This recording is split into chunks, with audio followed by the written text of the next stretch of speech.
वंदे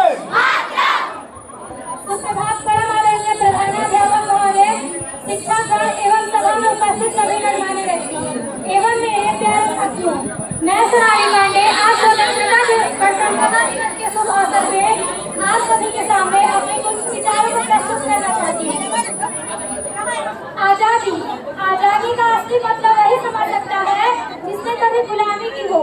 हम सौभाग्यशाली हैं जो हमने स्वतंत्र भारत में जन्म लिया। यूं तो आजादी की लौ 1857 में ही जल चुकी थी, जो वैशाल बनकर 1947 में हमारे देश को आजाद कराई।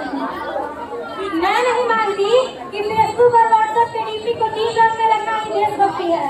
और अगर आप कहेंगे कि साल में हाथ में धोखा तिरंगा ले लेना देशभक्ति है, तो मैं पूछना चाहूंगी कि फुटपाथ पर बैठा हुआ लड़का जो ट्रैफिक की छांव में नंगे पांव में तिरंगा बेच रहा होता है, तो क्या इसे आप उसकी देशभक्ति कहेंगे? ये उसकी देशभक्ति नहीं, उसके पेट की भूख की शक्ति है जो उसे ये करने पर मजबूर करती है। ना मस्जिद को जानते हैं, ना सिंगारों को जानते हैं, ना मस्जिद को जानते हैं, ना सिंगारों को जानते हैं। जो पेट के भूखे होते हैं वो सिर्फ भोजन के निवालों को जानते हैं, वो सिर्फ भोजन के निवालों को जानते हैं। अपने समाज, अपने राष्ट्र, अपने देश के लिए समर्पण का भाव है ये देशभक्ति।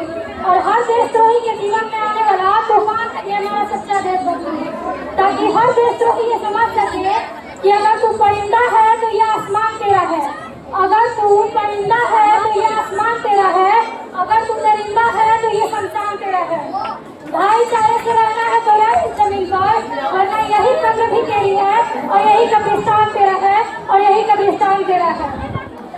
परंतु एक देश तो इससे ज्यादा बात होती है जब एक बेटा अपने बूढ़े माँ बाप को आश्रम की चौखट में छोड़ आता है।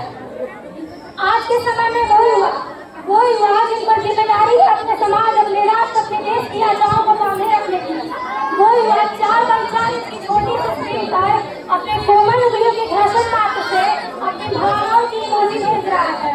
चाहे होटल रोज का अपना मेरा रोज का भारत का भविष्य तबाह कर रखा है। हम एक ऐसे समाज में जीते हैं, हम एक ऐसे समाज में जीते हैं जहाँ लड़कों से बात करता देख जो भाई हड़काते हैं, जहाँ लड़कों से बात करता देख जो भाई हड़काते हैं, वही भाई अपनी गर्लफ्रेंड के किस्से घर में हंस कर सुनाते हैं। और आपकी जानकारी के लिए बता दूं कि महिला सुरक्षा के मामले में आज भी हम 4थे नंबर पे आते हैं। हम एक ऐसे समाज में जीते हैं जहाँ पत्थर के मूर्त को रखते हैं छत पर भोग, और भूखे नंगे तरफ पे सो जाते हैं लोग, और भूखे नंगे तरफ पे सो जाते हैं लोग। मजदूर को मजदूर समझिए, मजदूर नहीं। गरीब को दान दीजिए, दान नहीं। और अगर दान देने के इतने ही इच्छुक हैं तो जीते जी वक्त दान दीजिए, और मरने के बाद अंग दान देके किसी मजदूर को जीवन दान दीजिए। यही है सच्ची देशभक्ति और यही है सच्चा राष्ट्र। परंतु एक बेचारी बीमारी हमारे समाज में नजर आती है। कहा जाता है कि हम दुनिया के सबसे बड़े लोकतंत्र हैं, जहाँ हिंदू पैदा होते हैं, मुस्लिम, सिख और ईसाई भी पैदा होते हैं, पर बदकिस्मती और इंसान पैदा नहीं होते। और मेरे विचारों में ना तो हिंदू का जरूरत है ना मुसलमान का जरूरत है। राष्ट्र निर्माण के लिए केवल एक अच्छे इंसान का जरूरत है, केवल एक अच्छे इंसान का जरूरत है। और मेरे विचारों में जब तक इस देश का युवा अपनी सफलता के लिए मंदिरों में जा जाकर नारियल फोड़ कर भगवान को ये रिश्वत लगाता रहेगा, हमारे समाज का शिक्षित वर्ग ही दिल्ली के रास्ता में आने पर खड़े हो जाना, अपने धर्म, अपनी जाति को ऊंचा मानकर दूसरों के धर्म और जाति की अवहेलना करता रहेगा, तब तक हमारा राष्ट्र निर्माण संभव नहीं हो सकता। और हमारा राष्ट्र निर्माण तब संभव होगा जब हमारे देश में महिलाओं की पूजा नहीं, इज्जत की जाएगी। और हमारा राष्ट्र निर्माण तब संभव होगा जो स्वच्छ भारत अभियान में सिर्फ सरकार नहीं, सड़क पर चलने वाला हर एक नागरिक हाथ बढ़ाएगा, स्वच्छ भारत, स्वस्थ भारत को दिल से अपनाएगा। और हमारा राष्ट्र निर्माण तब तक संभव नहीं जब तक एक नागरिक नैतिक रूप से सटी, चारित्रिक रूप से भ्रष्ट, मानसिक रूप से दिवालिया और धार्मिक रूप से अंधा, राजनैतिक रूप से गंदा, शैक्षिक मान्य मूल्यों के आंकड़ों में चिन्ह पैमाना का खंड भारत को खंड खंड करता रहेगा, तब तक हमारा राष्ट्र निर्माण संभव नहीं हो सकता। अंत में मैं बस इतना कहना चाहूंगी कि हमारा भारत महान था, महान है और महान रहेगा। होगा हौसला सबके दिलों में, तो एक दिन पाकिस्तान भी जय हिंद कहेगा। होगा हौसला सबके दिलों में, तो एक दिन पाकिस्तान भी जय हिंद कहेगा।